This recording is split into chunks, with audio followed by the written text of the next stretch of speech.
Hi everybody! In this lesson we are going to demonstrate using filter layers to combine filters. We will also be demonstrating edge detection and color to alpha filters.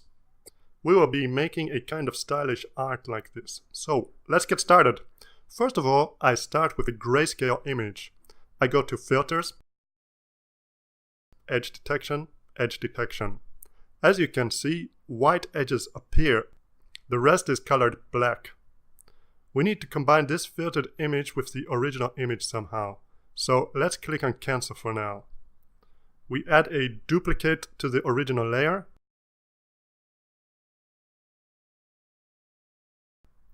And we select the layer in the foreground and apply the filter again.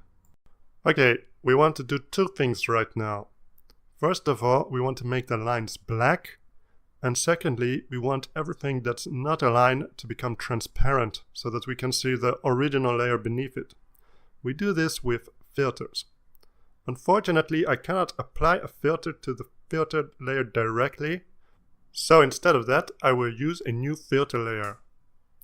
First, we create a group layer.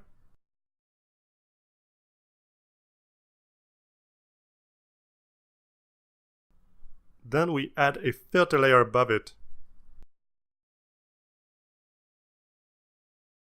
We set this filter layer to invert.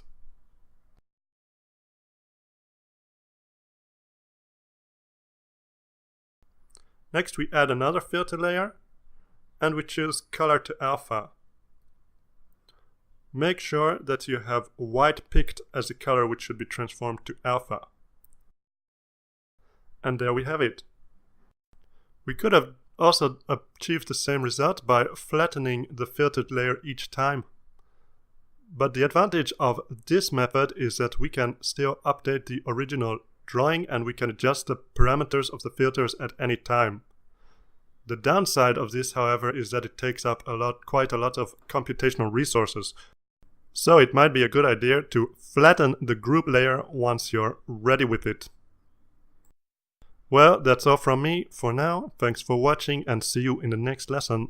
Bye bye.